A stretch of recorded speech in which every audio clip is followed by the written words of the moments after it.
Tuhan firman-Mu ajaib, kekal meski gunung menghilang.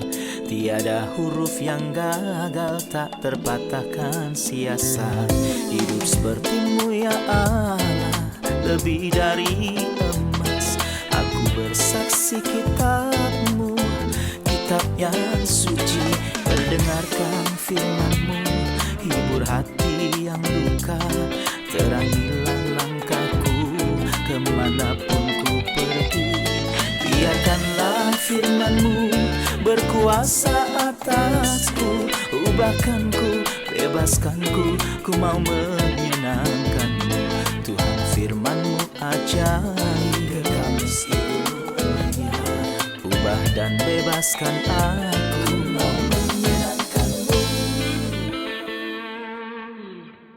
Salam jumpa pemirsa terkasih, saya menyambut Anda sekalian dimanapun Anda berada dalam episode terbaru program studi harian kita, Semua Kitab Suci.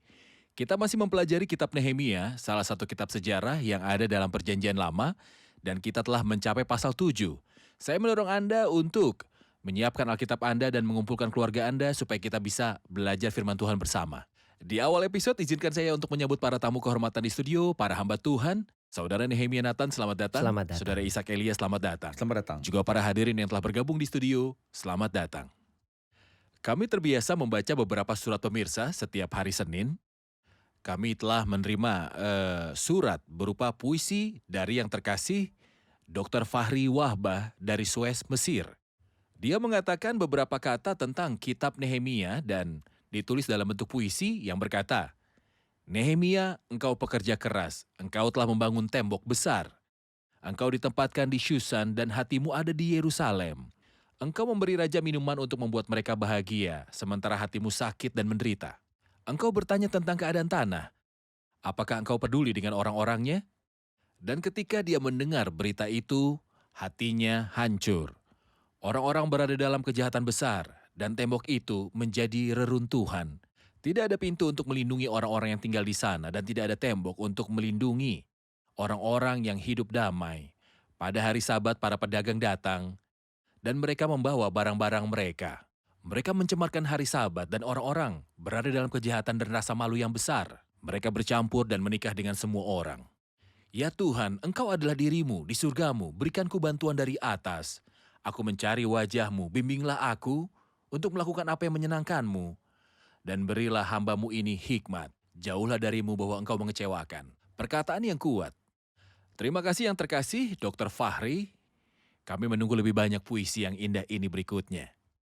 Kembali kepada Anda di pasal yang ke-7 dari kitab Nehemia. Kami ingin tahu lebih dahulu, Saudara Nehemia, bagaimana prosedur yang Nehemia lakukan setelah tembok itu dibangun. Mohon jelaskan pada kami tentang pengaturannya.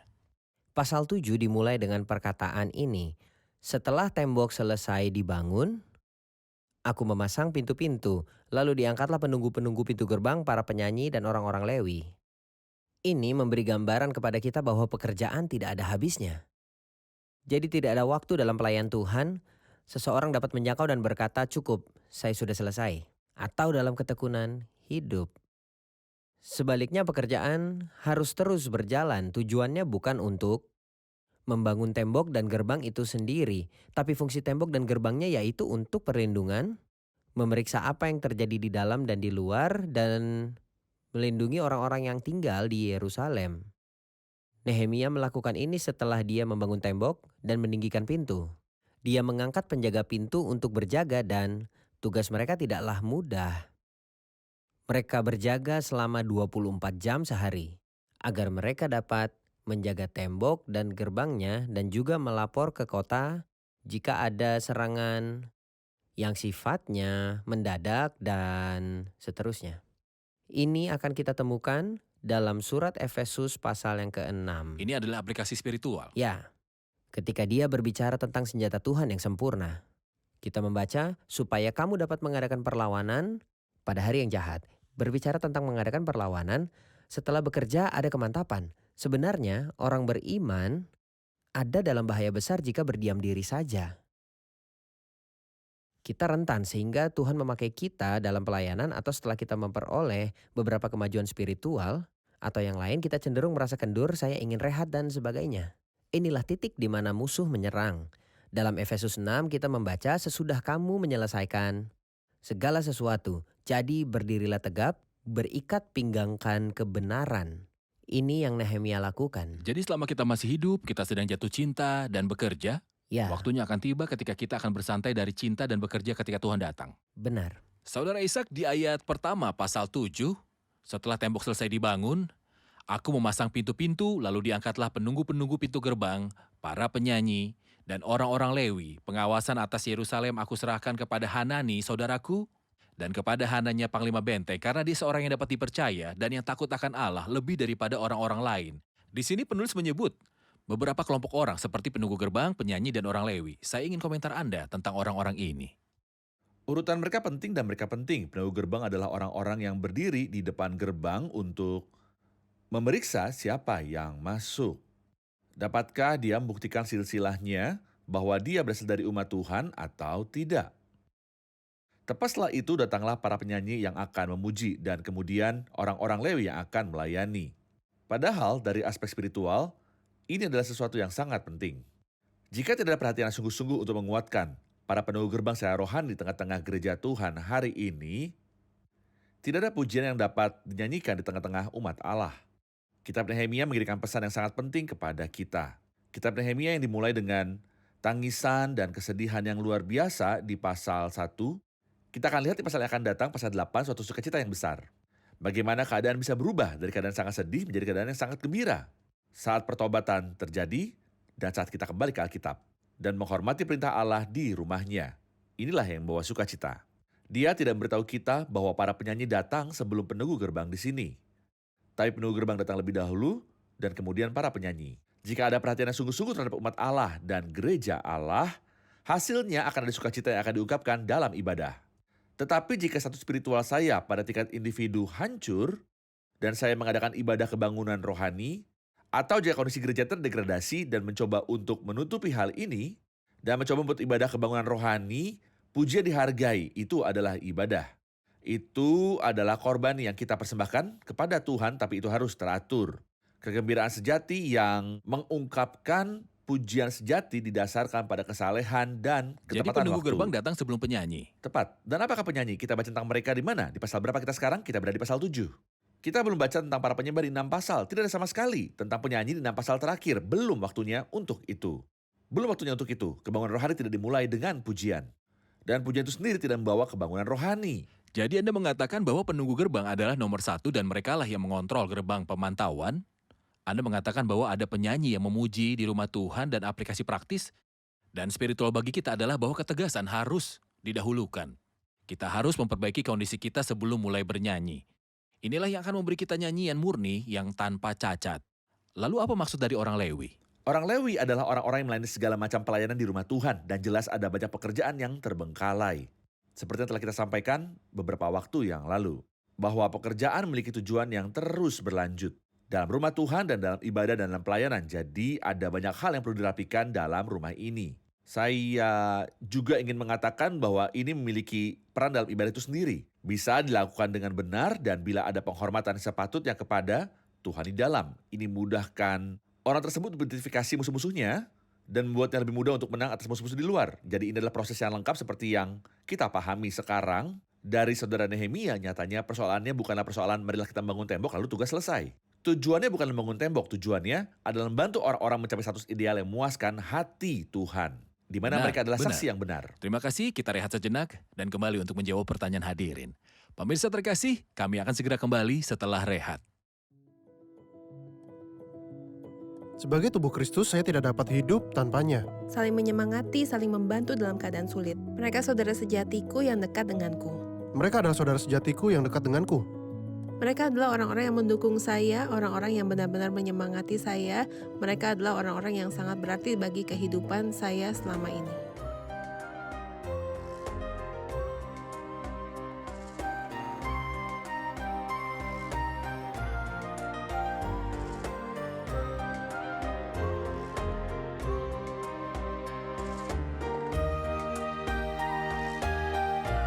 Dalam ayat 2 kita membaca pengawasan atas Yerusalem aku serahkan kepada Hanani saudaraku dan kepada Hanaya panglima benteng karena dia seorang yang dapat dipercaya yang takut akan Allah lebih dari orang lain. Saya yakin pembicaraan di sini adalah tentang Hanania bahwa dia lebih setia daripada banyak orang. Bagaimana dengan Hanani? Apakah dia diangkat dalam posisi yang sama hanya karena dia adalah saudaranya atau dari keluarganya atau apakah terjadi pilih kasih atau apakah dia layak untuk pekerjaan ini sebenarnya? Pertanyaan yang bagus. Apakah Hanani dari keluarga dan sukunya, maka dia ditempatkan di posisi ini, atau adakah sebuah kualifikasi? Apakah kita melihat dalam pelajaran sebelumnya dari kitab Nehemia, ada indikasi bahwa Nehemia adalah orang yang pilih kasih pada orang? Sama sekali Tidak. tidak. Di sisi lain, kita telah melihat bagaimana Nehemia menegur dengan keras dan tegas. Siapa? Orang-orang hebat dan kaya. Jadi Nehemia bukan orang yang punya sifat pilih kasih. Dan Hanani, saya tidak tahu apakah dia saudara laki-lakinya atau salah satu kerabatnya sebagaimana orang Yahudi biasa memanggil kerabat terdekat saudara. Tapi bagaimanapun juga kita melihat Hanani ini di pasal 1 ketika dia membawa berita dari Yerusalem dan dia pergi ke istana Susan. Dan Nehemia bertanya kepadanya tentang keadaan para tawanan yang tinggal di kota itu. Jadi pria ini bereputasi dan dia punya pelayanan. Jelas standar kesetiaan dan efisiensi dipertimbangkan dan dihargai oleh Nehemia.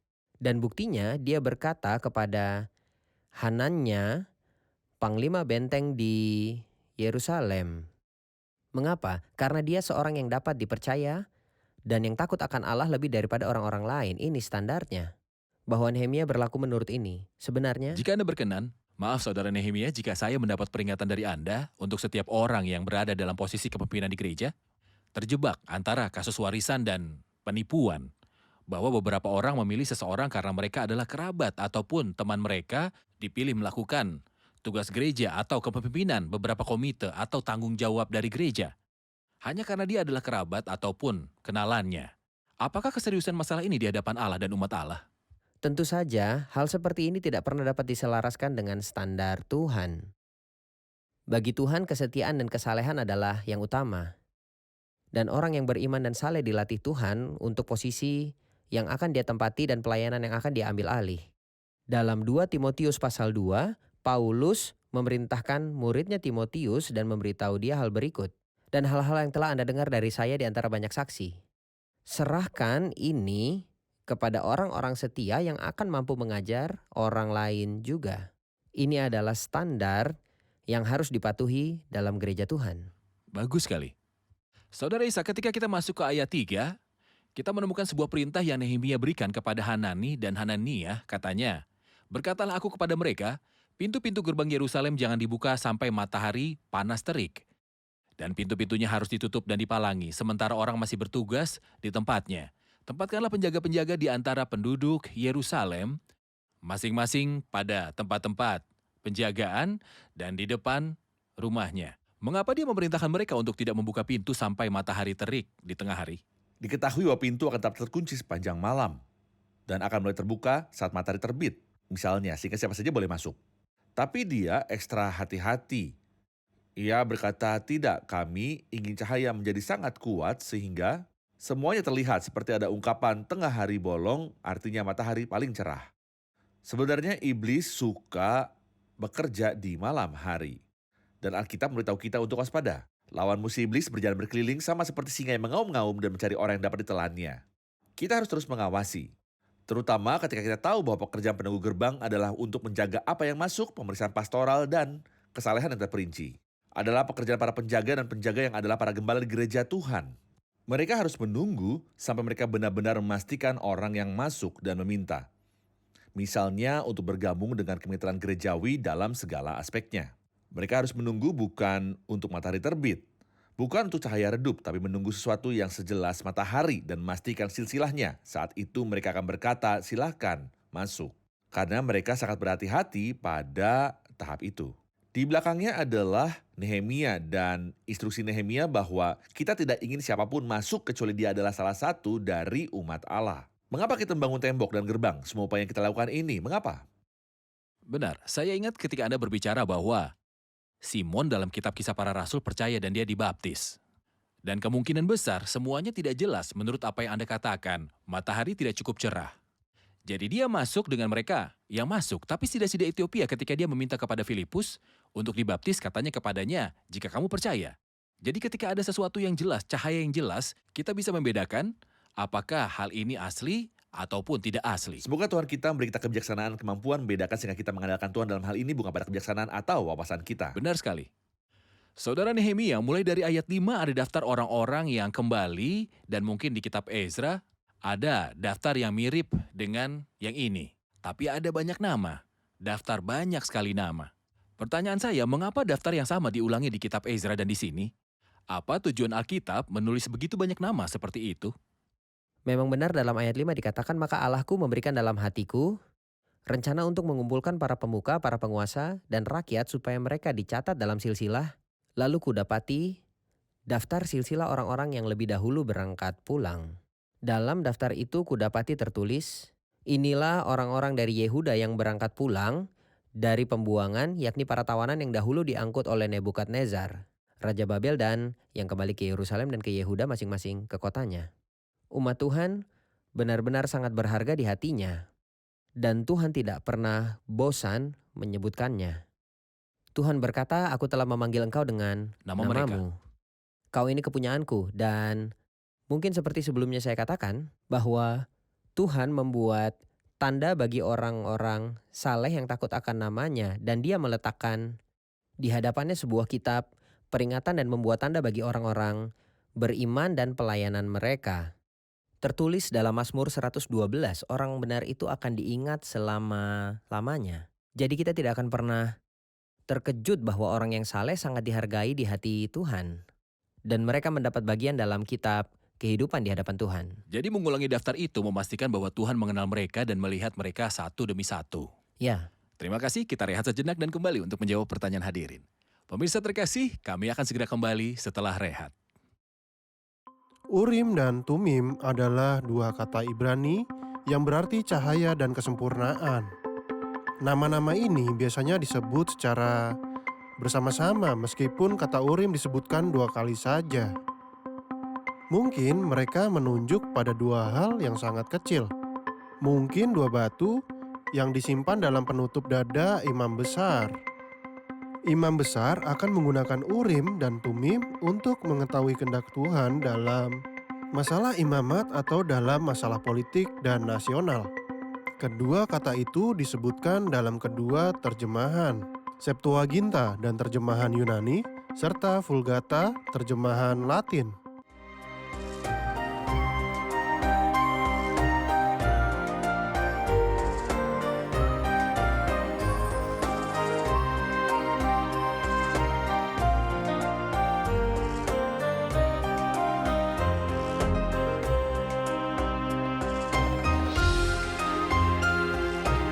Dalam ayat 17 kita membaca tentang Bani Asgad. Siapakah Bani Asgad itu?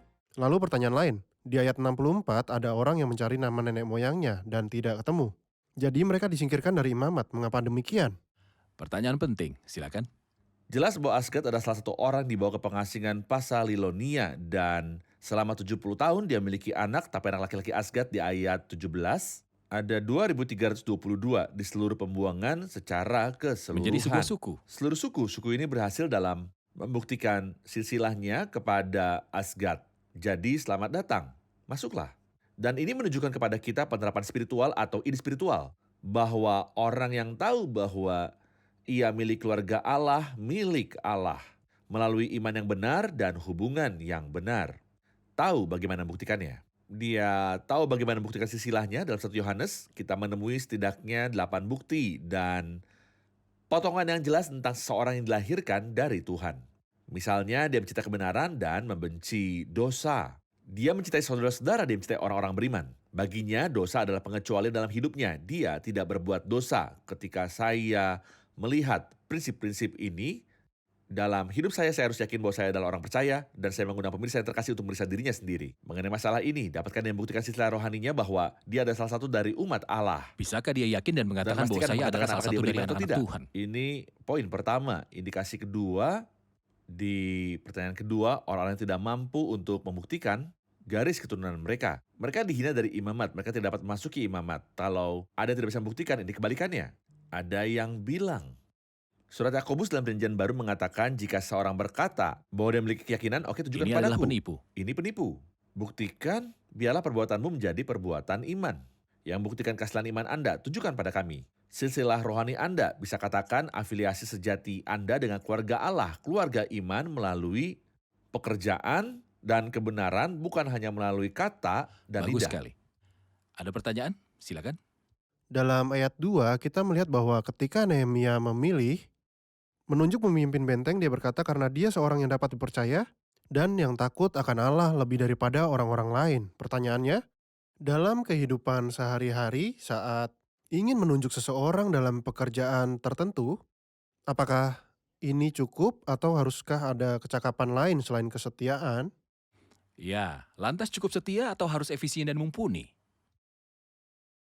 Saya percaya saudara Nehemia menjawabnya beberapa waktu lalu melalui ayat yang indah dari 2 Timotius. Yang dapat dipercaya 2 juga ayat cakap. 2. Mereka haruslah setia, itulah prioritasnya.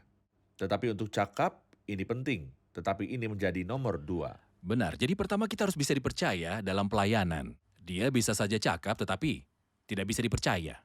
Jadi maksudnya kesetiaan didahulukan, kecakapan setelahnya. Kesetiaan pertama dan kecakapan berikutnya. Benar. Saudara Nehemia, ketika kita masuk ke ayat 73 di pasal ini, ayat terakhir, adapun para imam dan orang-orang Lewi, para penunggu pintu dan para penyanyi juga sebagian dari rakyat, para budak di bait Allah, dan semua orang Israel yang lain menetap di kota-kota mereka. Mohon komentar Anda tentang keadaan terakhir ini di pasal ini. Sebenarnya inilah tujuan yang ingin dicapai Nehemia sejak awal. Laporan yang sampai kepadanya ketika dia masih berada di istana Susan tentang keadaan kota dan kondisi dari rakyat. Keadaan kota adalah bahwa tembok-temboknya hancur dan pintu-pintunya terbakar oleh api. Rakyat, apakah mereka berada dalam kejahatan dan rasa malu yang besar? Ada banyak pekerjaan yang harus dilakukan untuk membawa mereka ke tujuan yang diinginkan ini. Bahwa seluruh Israel akan ditata menurut sistem di rumah Tuhan dan sistem umat Allah. Jadi dengan cara ini tujuan dan misi Nehemia terpenuhi. Benar, saya menyadarinya ketika dia mulai dengan sekelompok orang yang tinggal di kota-kota, dia mulai dengan para imam yang terkait dengan andil Allah dalam ibadah. Apa artinya ini bagi kita secara rohani? Ketika semuanya beres, siapa yang mengambil bagiannya terlebih dahulu? Tuhan tentu saja akan mengambil apa yang jadi miliknya yang pertama. Dia harus dimuliakan. Ini nomor 1, tapi rakyat juga akan diuntungkan. Jadi para imam dan orang Lewi kalau begitu penunggu gerbang, dan ini adalah manfaat besar bagi orang-orang. Bukankah kedatangan orang asing menjadi buruk bagi orang-orang? Bahkan untuk sementara, itu akan buruk bagi mereka. Orang-orang akan datang untuk merampok mereka dan akan datang untuk menyakiti mereka. Dan kemudian para penyanyi pada akhirnya akan bahagia. Mereka akan bahagia. Jadi jika saya ingin mengatur berbagai hal, secara praktis, Ya, ada andil Allah dalam ibadah. Dan ada juga bagian orang lain dalam pelayanan saya. benar. Mana yang harus didahulukan ketika semua mengambil posisi yang tepat? Ya. Menyembah dengan mengorbankan pelayanan atau pelayanan dengan Seharusnya tidak ada mengorbankan satu yang ibadah? mengorbankan yang lain. Tapi jika kita ingin mengaturnya, urutan yang benar jelas di sini. Pertama-tama para imam, kemudian orang-orang Lewi, kemudian para penunggu gerbang, dan kemudian para penyanyi. Atau dalam perkataan Tuhan Yesus dalam Injil Yohanes, akulah pintu, barang siapa masuk melalui aku, ia akan selamat. Dan kemudian dia akan masuk. Pertama dia akan masuk untuk beribadah dan keluar untuk bersaksi di dunia dan menemukan padang rumput. Atau dalam kata-kata Rasul Petrus, ketika dia berkata bahwa kita adalah imamat, tapi pertama-tama itu adalah suatu imamat kudus untuk persembahkan persembahan rohani. Itu Di untuk sini Tuhan. para imam nomor 1. Ini adalah imamat nomor 1. Ini semuanya. Tapi nomor 2, imamat rajani untuk keluar. Supaya kamu memberitakan perbuatan-perbuatan yang besar dari dia yang telah memanggil kamu keluar dari kegelapan kepada terang yang Benar ajaib. sekali. Tuhan memberkati. Seperti yang telah Anda saksikan pasal hari ini, kaya akan ide. Siapa yang telah belajar hari ini? Saya sangat menyukai urutannya, yaitu penunggu gerbang, lalu penyanyi, lalu orang Lewi. Pelayanan dianggap terakhir. Pertama, saya mencari hati saya dan bertobat. Ini adalah hal yang paling penting. Kemudian datanglah penyembahan dan pelayanan, karena terkadang pelayanan bisa berubah menjadi sesuatu yang palsu. Bahwa saya telah mencapai usia tertentu dan saya harus melayani terlebih dahulu sebelum bahkan saya memeriksa diri saya sendiri. Keterikatan Tuhan dengan orang percaya sangat-sangat bagus. Ketika dia berbicara, dia berkata, "Akulah Allah Abraham, Ishak, dan Yakub." Dia melekatkan diri pada nama-nama, dan di sini Tuhan menulis nama. Jadi nama tidak pernah hilang padanya. Sebaliknya, dia mengatakan tentang kejahatan yang tertulis di dalam debu. Ini menyentuh hati saya bahwa Tuhan melihat kesetiaan. Kesetiaan hati ini adalah sesuatu yang mungkin orang tidak dapat mengetahuinya dari luar, tapi karena Tuhan menguji hati, dia melihat kesetiaan orang itu terlebih dahulu dan kemudian dia menunjuknya di tempat yang tepat. Terima kasih untuk tanggapan Anda, Tuhan berkati. Terima kasih para hamba Tuhan. Kita lanjutkan Tuhan diskusi berkati di Anda. episode selanjutnya. Terima kasih. Pemirsa terkasih, kita sudah tahu di episode hari ini bahwa perintahnya adalah agar gerbang kota tidak dibuka sampai matahari menjadi terik ketika ada cahaya yang sangat jernih, sehingga kita dapat mengetahui siapa yang masuk dan siapa yang keluar. Jika Anda berada dalam tahap menentukan hidup Anda, keputusan untuk bekerja, keputusan untuk menikah, keputusan bermigrasi, keputusan bergabung dengan pelayanan, harap pastikan masalah ini sebelumnya. Saat matahari cerah, saat Anda telah menerima cukup cahaya ilahi, sehingga Anda dapat menempatkan kaki Anda dengan cara yang benar. Jalan orang-orang saleh adalah seperti cahaya yang bersinar dan tumbuh hingga hari menjadi terik. Tuhan berkata tentang bimbingan, "Aku hendak mengajar, menunjukkan kepadamu jalan yang harus kau tempuh. Aku hendak memberi nasihat, mataku tertuju padamu." Tetapi jangan buka pintu untuk ajaran apapun yang Anda tidak yakin tentangnya, atau guru yang tidak Anda ketahui. Anda harus memiliki referensi untuk mengukur ajaran yang Anda terima. Lakukan apa yang dilakukan orang Berea, yang memiliki terang jelas dari Alkitab. Jadi mereka membandingkan kata-kata Paulus dengan Alkitab, mencari di kitab untuk melihat, apakah benar-benar seperti itu? Jangan menerima ajaran apapun, guru manapun, gagasan apapun. Sinar matahari harus jelas sehingga Anda dapat mengetahui identitas yang masuk dan keluar. Pemirsa terkasih, sampai jumpa di episode selanjutnya di mana kita membahas pasal 8 dari kitab Nehemia yang berbicara tentang hukum. Kitab Allah, Alkitab yang kudus. Tuhan besertamu.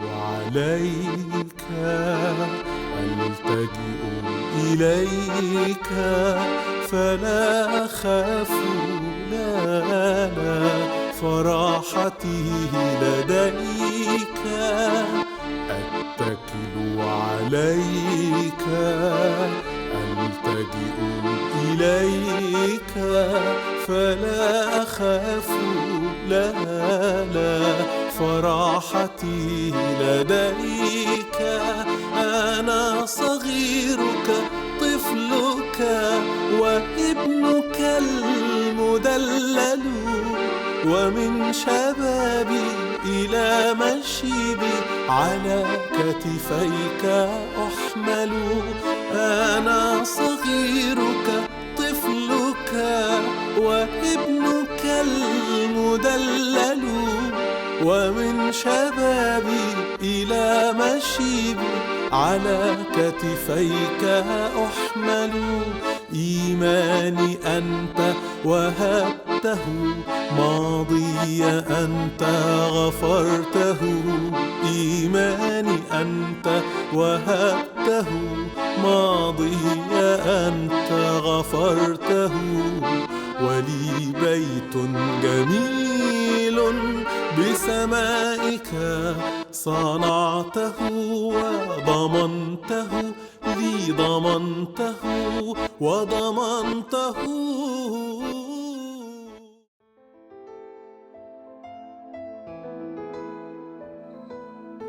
Tuhan firman-Mu ajaib, kekal meski gunung menghilang. Tiada huruf yang gagal, tak terpatahkan sia-sia.